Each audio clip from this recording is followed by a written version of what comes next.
திருக்குறள் உலக பொதுமறை வாழ்வியல் கலை திருவள்ளுவர் அருளியது. அறத்துப்பால் கடவுள் வாழ்த்து அதிகாரம் 1 வீடியோ படைப்பு தியாகராஜுலு காஞ்சி. திருவள்ளுவர் தமிழ் இலக்கியத்தின் சிறந்த கவிஞர் ஆவார். அவர் இயற்றிய திருக்குறள் உலக பொதுமறையாக போற்றப்படுகிறது.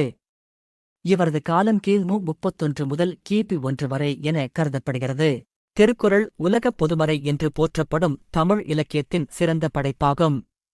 திருவள்ளுவர் அருளிய இந்த நூல் 1330 குறள்களைக் கொண்டது. இது அறம், பொருள், இன்பம் என 3 பாகங்களாக பிரிக்கப்பட்டுள்ளது. திருக்குறள் 1 அகர முதல எழுத்தெல்லாம் ஆதி பகவன் முதற்றே உலகு. முன்னுரை உலக பொதுமறையான திருக்குறளின் முதல் அதிகாரம் கடவுள் வாழ்த்து. உலக இயக்கத்திற்கும் மனித வாழ்விற்கும் அடிப்படையாக விளங்கும் இறைவனைப் போற்றி திருவள்ளுவர் தனது நூலை இந்த முதல் குறளின் மூலம் உலகிற்குத் தொடங்குகிறார். தமிழ் உரை விளக்கம் எழுத்துக்கள் எல்லாம் என்னும் எழுத்தை முதலாகக் கொண்டு தொடங்குகின்றன. அதுபோல இந்த உலகம் ஆதிப்பகவனாகிய இறைவனை முதலாகக் கொண்டு இயங்குகிறது. English summary as the letter A is the first and foundation of all letters, so is the eternal God the primary source and origin of the world. விரிவான பகுப்பாய்வு அகர முதல எழுத்தெல்லாம் உலகின் அனைத்து மொழிகளிலும் உள்ள எழுத்துக்களுக்கு அ ஏ என்ற ஒலியே தொடக்கமாகவும் அடிப்படையாகவும் இருக்கிறது. அ என்ற ஒலி இல்லாமல் மற்ற ஒலிகள் பிறப்பது கடினம். ஆதி பகவன் முதற்றே உலகு. ஆதி என்றால் தொடக்கம், பகவன் என்றால் மூலப்பொருள் அல்லது இறைவன். எழுத்துக்களுக்கு எப்படி தொடக்கமோ அதுபோல உலக உயிர்கள் அனைத்திற்கும் ஆதிப்பகவனை தொடக்கமும் மூல காரணமும் ஆவார். கருத்து மையக் கருத்து எழுத்துக்களுக்கு அகர முதன்மை, அதுபோல உலகிற்கு இறைவன் முதன்மை. விளக்கம் வள்ளுவர் இங்கு வெறும் மதக் கோட்பாடாக இறைவனை கூறவில்லை. ஒரு மொழியின் இயங்குதலுக்கு அஸ்திவாரமாக இருக்கும் எழுத்தை உவமையாகக் காட்டி இந்த பிரபஞ்சத்தின் அஸ்திவாரமாக இருக்கும் ஒரு பேரரை இறைவனை சுட்டிக்காட்டுகிறார். காரணம் இல்லாமல் காரியம் இல்லை என்ற பிரபஞ்ச விதியை இது விளக்குகிறது. தத்துவ பகுப்பாய்வு அ என்பது ஒலியின் தொடக்கம், அதுபோல இறைவன் பிரபஞ்ச ஆற்றலின் தொடக்கம்.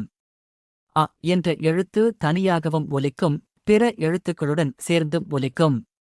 அதுபோல இறைவன் தனித்தும் விளங்குபவர், உலகப் பொருட்களோடு கலந்தும் இயங்குபவர். இம்மானன்ட் அன்செண்டன்ட் என்ற அத்வைத மற்றும் விசிஷ்டாத்வைத தத்துவ கருத்துக்கள் இதில் மறைந்துள்ளன. திருக்குறள் 2 கற்றதனால் ஆய பயனன்கொல் வாலறிவன் நற்றாள் தொழார் எனின். முன்னுரை முதல் குறளில் இறைவனின் இருப்பை உணர்த்திய வள்ளுவர் 2ஆம் குறளில் மனிதன் கற்கும் கல்வியின் உண்மையான நோக்கம் என்ன என்பதை பகுத்தறிவோடு விளக்குகிறார். தமிழ் உரை விளக்கம் தூய அறிவு வடிவமாக விளங்கும் இறைவனுடைய நல்ல திருவடிகளை வணங்காமல் இருப்பாரானால் அவர் கற்ற கல்வியினால் உண்டான பயன் என்ன? ஒரு பயனும் இல்லை.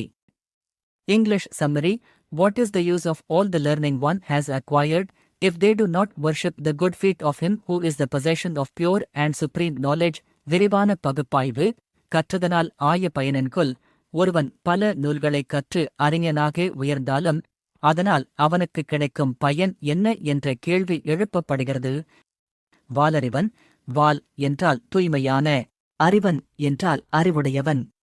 பேராசை, சினம், அறியாமை போன்ற எந்த குற்றமும் இல்லாத தூய பேரறிவின் வடிவம் இறைவன். நற்றாள் தொழார் எனின் அவருடைய நல்தாள் நல்ல திருவடிகளை வணங்கி நம் அகந்தையை ஈகோ சரணடையச் செய்யாவிட்டால் கற்ற கல்வி வீணாகும். கருத்து மையக் கருத்து கல்வியின் இறுதி நோக்கம் தூய பேரறிவை இறைவனை உணர்ந்து பணிவோடு சரணடைவதே ஆகும். விளக்கம் அறிவு வளர வளர மனிதனுக்கு தலைக்கணமும் அகந்தையும் ஈகோ வளர வாய்ப்புள்ளது. ஆனால் உண்மையான கல்வி மனிதனுக்கு பணிவைத் தர வேண்டும். இந்த பிரபஞ்ச பேரறிவின் வாலறிவன் முன்னால் நம்முடைய அறிவு மிகச் சிறியது என்பதை உணர்ந்து அந்த பேராற்றலை வணங்குவதே அறிவின் முதிர்ச்சி. அவ்வாறு வணங்காவிடில் கற்ற கல்வியால் மனித பண்பாடு வளரவில்லை என்றே அர்த்தம். தத்துவ பகுப்பாய்வு இங்கு திருவடிகளைத் தொழுதல் என்பது வெறும் சடங்கு சார்ந்த வழிபாடல்ல, அது ஈகோ எனப்படும் அகந்தையை அழிப்பதை குறிக்கிறது. வாலறிவன் என்ற சொல் இறைவன் என்பது உருவமல்ல, அது தூய அறிவு மற்றும் பிரக்ஞை, பியோர் கான்ஷியஸ்னஸ் என்ற தத்துவத்தை உணர்த்துகிறது. தன்னை விட பெரிய ஆற்றலை தொழும் போதுதான் மனிதன் தன் எல்லையை கடந்து ஆன்மீக மற்றும் அறிவுசார் உயர்வடைகிறான். திருக்குறள் 3 மலர்மிசை ஏகினான் மானடி சேர்ந்தார். நிலமிசை நீடுவாழ்வார். முன்னுரை இறைவனுடைய பெருமைகளை தொடர்ந்து கூறும் திருவள்ளுவர் இந்த திருக்குறளில் இறைவனை அடைந்த மனிதர்கள் அடையும் உன்னதமான நன்மையைப் பற்றி பேசுகிறார். இறைவனின் இருப்பை மக்களின் மனதோடு ஒப்பிட்டு பாடும் உன்னதமான திருக்குறள் இது. தமிழ் உரை விளக்கம். அன்பர்களின் மனமாகிய தாமரை மலரின் மேல் வீற்றிருக்கும் இறைவனுடைய மாண்புமிக்க திருவடிகளை சரணடைந்தவர்கள் இந்த உலகத்தில் எக்காலத்திலும் புகழோடு நெடுங்காலம் வாழ்வார்கள். English summary. Those who take refuge in the glorious feet of him who passes swiftly over the lotus of the heart will live long and prosperously upon this earth. விரிவான பகுப்பாய்வு. மலர்மிசை ஏகினான். மலர் என்பது மனிதனின் உள்ளத்தைக் குறிக்கும் மனத்தாமரை. மிசை என்றால் மேல், ஏகினான் என்றால் செல்பவன் அல்லது வீற்றிருப்பவன். அன்பர்களின் தூய மனதில் விரும்பி வாழ்பவன் இறைவன்.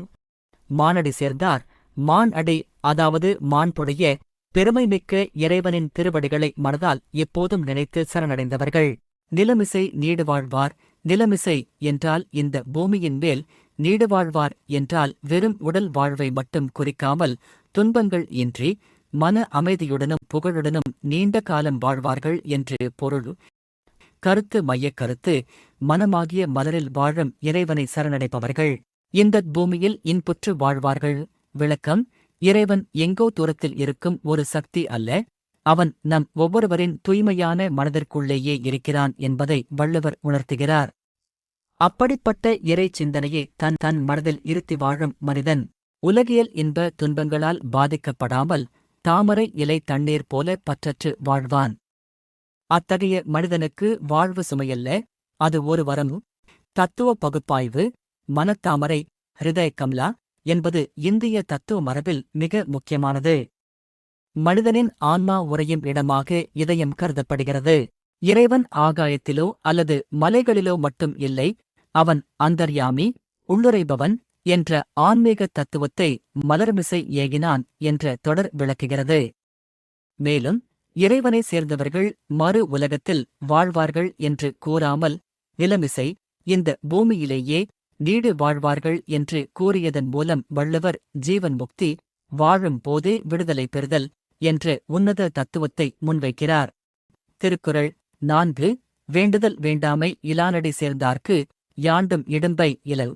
முன்னுரை மனித துன்பங்கள் அனைத்திற்கும் அடிப்படை அவரது விருப்பு வெறுப்புகளே, லைக்ஸ் அண்ட் டிஸ்லைக்ஸ்.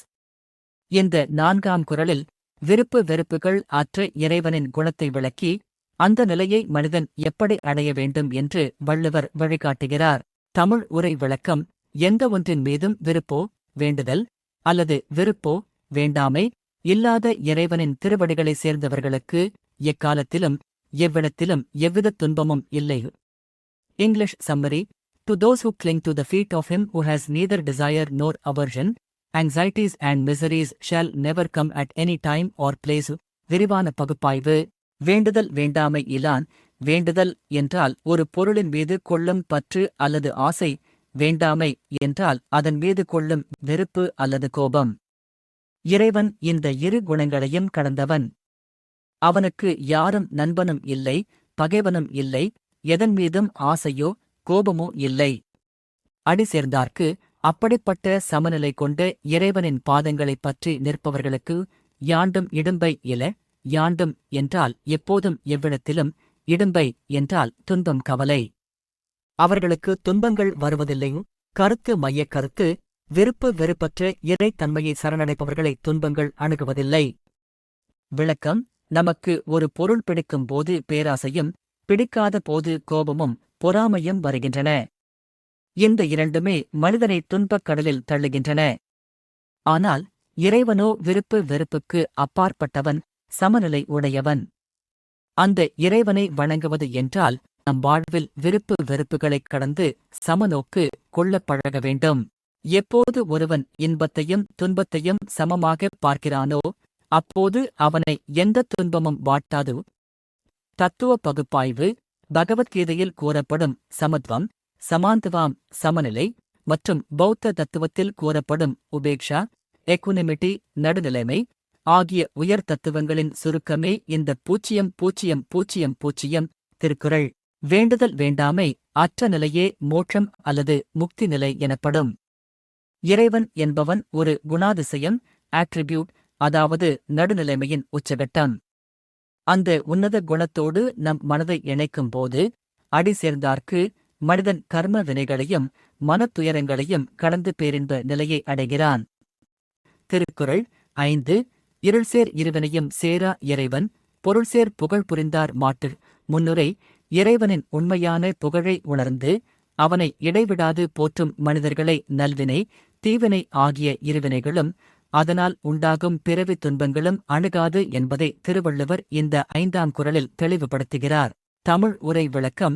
இறைவனுடைய மெய்மை சார்ந்த உண்மையான புகழையே எப்போதும் விரும்பி அவரது நெறியில் வாழ்பவர்களிடம் அறியாமை என்னும் இருளினால் விளையும் நல்வினை, தீவினை ஆகிய 2 வினைகளும் போய் சேருவதில்லை.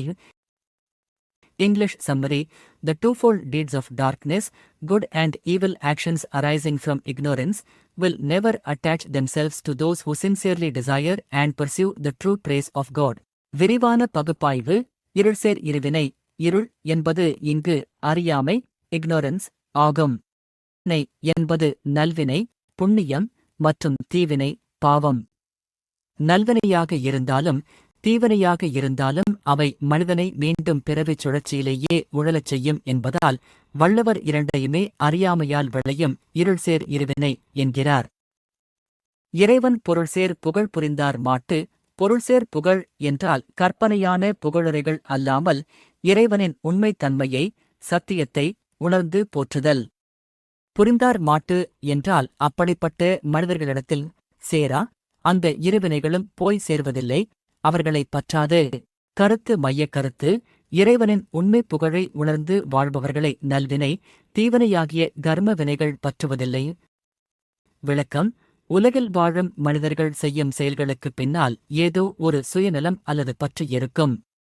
ஆனால் இறைவனின் உண்மையான தன்மையை உணர்ந்தவர்கள் நான் செய்கிறேன் என்ற அகந்தை இல்லாமல் கடமைக்காகவும் உலக நன்மைக்காகவும் மட்டுமே செயல்படுவார்கள். இதனால் அவர்களுக்கு பாவமும் ஒட்டுவதில்லை, புண்ணியமும் ஒட்டுவதில்லை. வினைகள் அற்ற அந்த நிலை அவர்களை பிறவித் துயரத்திலிருந்து விடுவிக்கிறது. தத்துவ பகுப்பாய்வு. இந்திய தத்துவ மரபில், குறிப்பாக சைவ சித்தாந்தம் மற்றும் வேதாந்தத்தில் இருவினை ஒப்பு அல்லது கர்மவினை கோட்பாடு மிக முக்கியமானது. நல்வினை என்பது பொன்ன விலங்கு, தீவினை என்பது இரும்பு விலங்கு, இரண்டுமே ஆன்மாவைக் கட்டக்கூடியவை. இது பகவத்கீதை கூறும் நிஷ்காம கர்மம், பலனை எதிர்பாராது கடமை செய்தல் என்ற தத்துவத்தோடு ஒத்துப்போகிறது. இறைவனைப் பற்றிக் கொள்ளும் போது அறியாமை, அவித்யை நீங்குவதால் கர்மவினைகள் அனைத்தும் சாம்பலாகி விடுகின்றன என்ற உயர் ஞானத்தை வள்ளுவர் உணர்த்துகிறார்.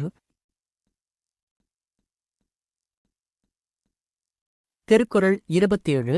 முன்னுரை. ஐம்புலன்களின் இயல்புகளையும் அவற்றின் வழியே உலகை அறியும் அறிவையும் பெற்ற ஞானிகளின் சிறப்பை விவரிக்கிறது. உரை விளக்கம்.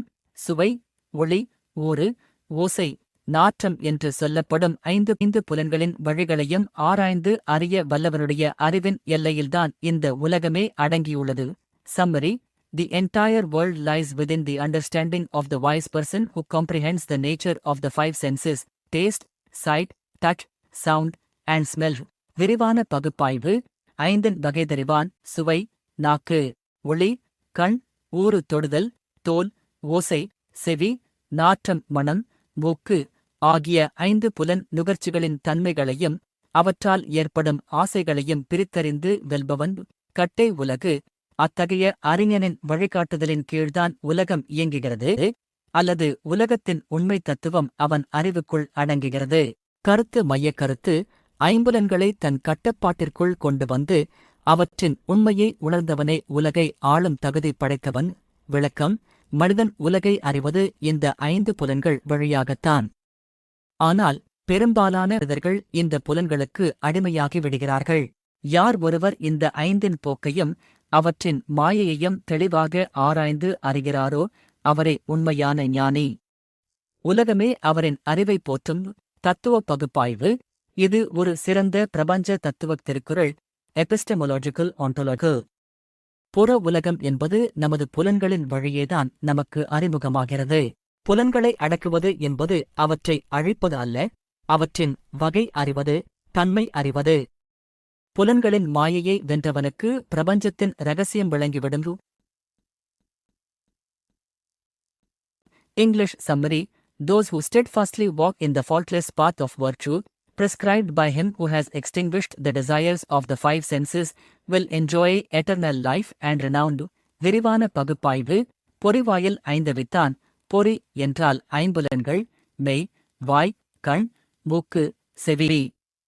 ஐந்தவித்தான் என்றால் அந்த ஐந்து புலன்களின் வழியாக வரும் பேராசை, கோபம் போன்ற தீய குணங்களை முற்றிலும் அடக்கி வென்றவன் இறைவன் அல்லது புலனடக்கம் பெற்ற ஞானி.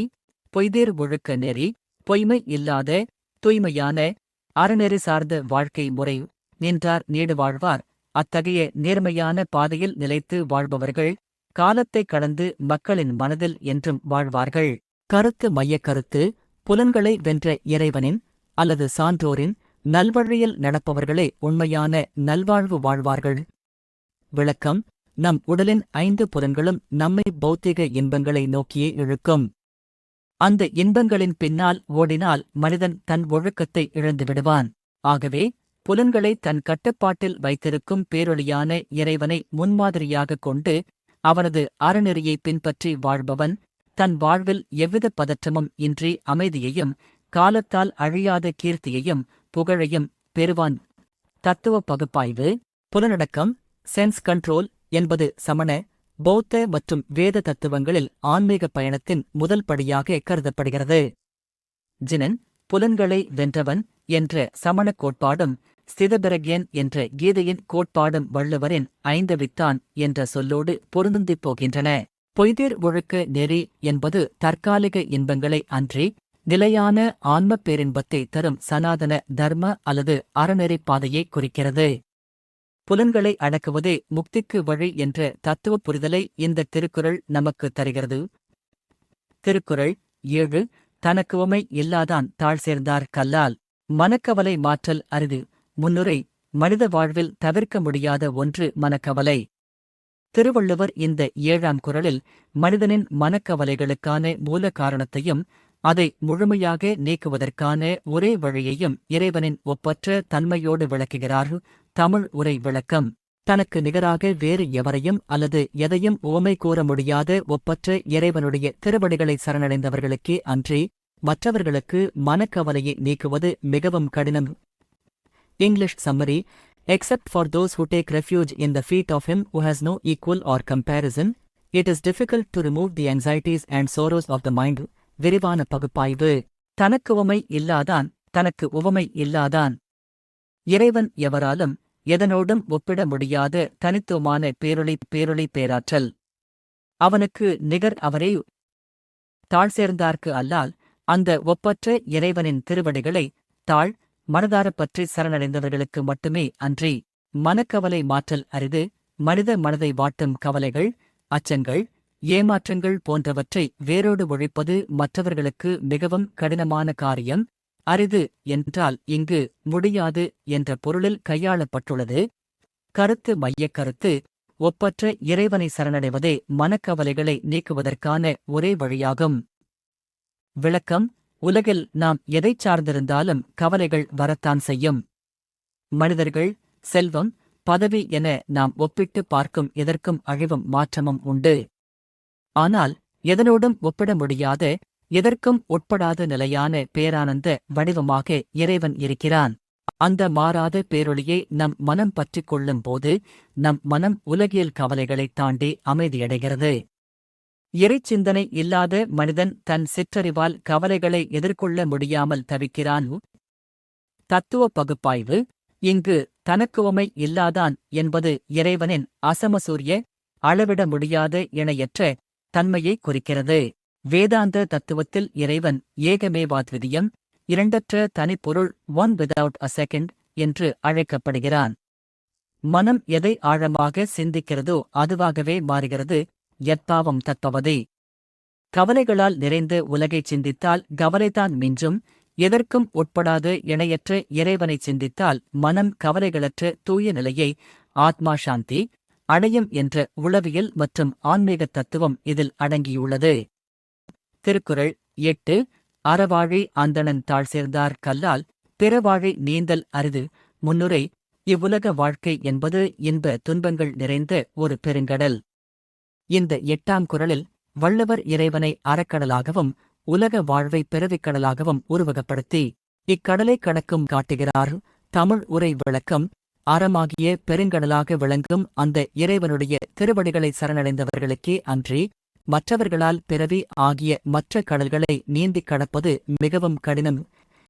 English summary: except for those who cling to the feet of the divine being, who is an ocean of virtue, it is difficult to swim across and transcend the other oceans of birth and worldly existence. விரிவான பகுப்பாய்வு.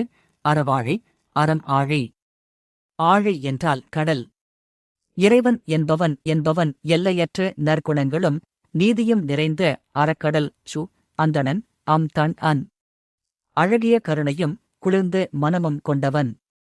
எவ்வுயிர்க்கும் செந்தன்மை பூண்டு ஒழுகும் சாந்த வடிவினன் இறை தாழ் சேர்ந்தார்க்கு அல்லால் அத்தகைய இறைவனின் திருவடிகளை தஞ்சம் புகுந்தவர்களைத் தவிர பிறவாழி நீந்தல் அரிது.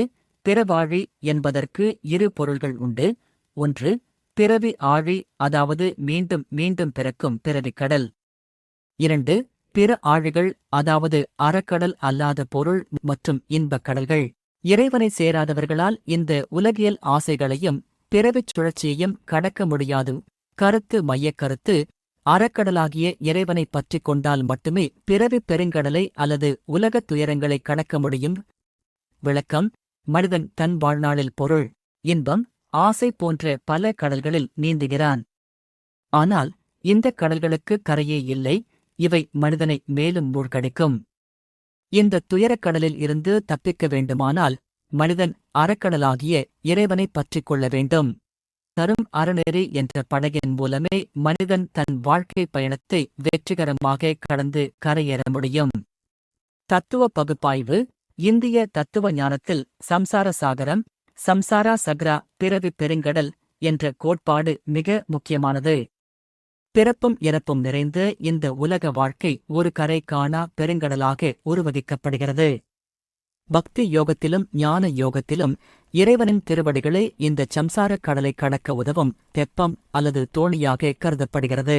இறைவனை அந்தணன் என்று அழைத்ததன் மூலம் கடவுள் என்பவர் தண்டனை வழங்குபவர் அல்ல, அவர் கருணையே வடிவானவர், கம்பேஷனேட் சுப்ரீம் பீயிங் என்ற உன்னத தத்துவத்தை வள்ளுவர் நிலைநாட்டுகிறார்.